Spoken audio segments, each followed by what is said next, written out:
जय हिंद बच्चों. Students, today I am going to explain chapter 9, Forest and Wildlife.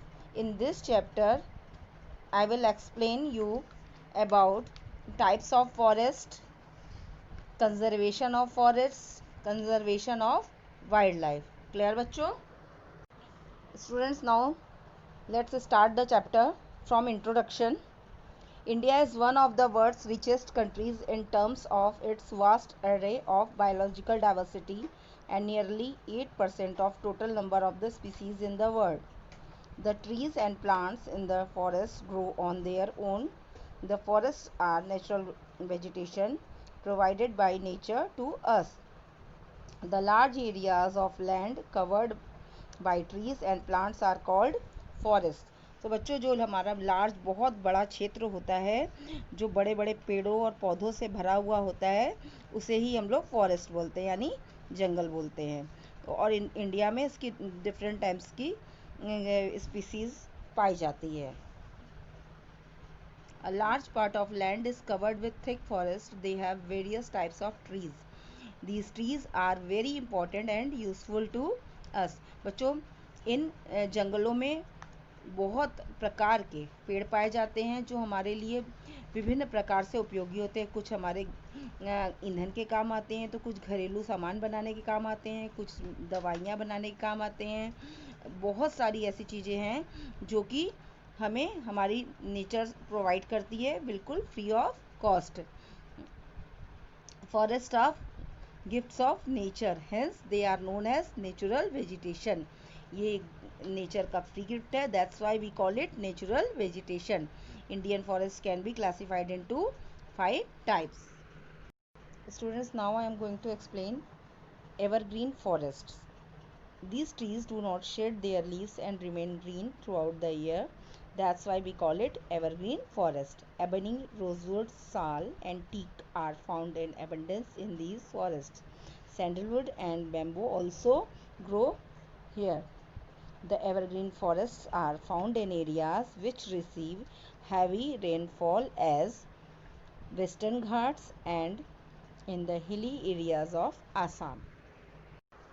Students, now I am going to explain about deciduous forest, means पर्णपाती one.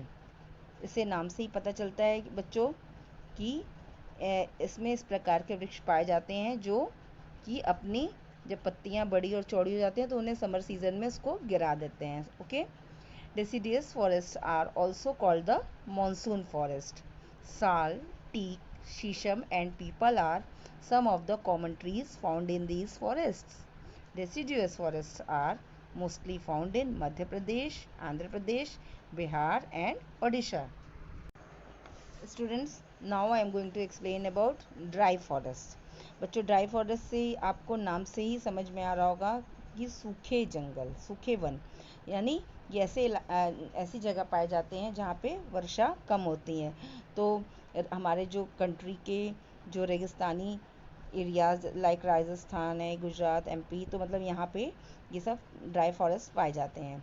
So the dry forest are basically found in desert area where rainfall is very little.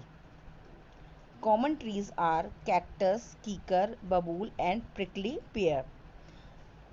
The most part of Rajasthan and the drier parts of the South Punjab, Gujarat and Madhya Pradesh have dry forests. Students, now I am going to explain about conifer forest और mountain forest. बच्चों, इसके नाम से ही पता चलता है conifer means शंकुधारी, मतलब जिस पेड़ की लीव्स जो होती हैं बिल्कुल पॉइंटेड होती हैं, नोक की तरह होती हैं. एंड माउंटेन फॉरेस्ट क्योंकि ये माउंटेन्स में ही, माउंटेन्स के स्लोप्स में पाए जाते हैं हिमालय के, that's why we call it mountain forest. So the conifer forests are found in the higher slopes of the Himalayas and in the Nilgiri hills in the south. These trees grow in cold climate. The most common coniferous trees are pine, oak, fir, spruce, deodar and birch. The wood of these trees is soft and used for making furniture. Students, now I am going to explain about tidal forests. The tidal forest are found in the marshy land of the deltas. बच्चों, marshy land का मतलब होता है जो दलदलदार यानी धंसने वाली भूमि होती है, या क्योंकि ये डेल्टास में पाए जाते हैं जहाँ की बहुत सारा पानी होता है, उसके बीच में ये पेड़ उगते हैं। तो ऐसी भूमि पे ये पेड़ उगते हैं जिसमें कि पानी भरा होता है, दलदल वाली नीचे की तरफ धंसने वाली भूमि होती है। These forest are commonly flooded by sea water. The most common trees found in these trees are mangrove and sundari. The tidal forests in the delta of the Ganga and Brahmaputra in West Bengal are called Sundarbans because of the sundari trees found here.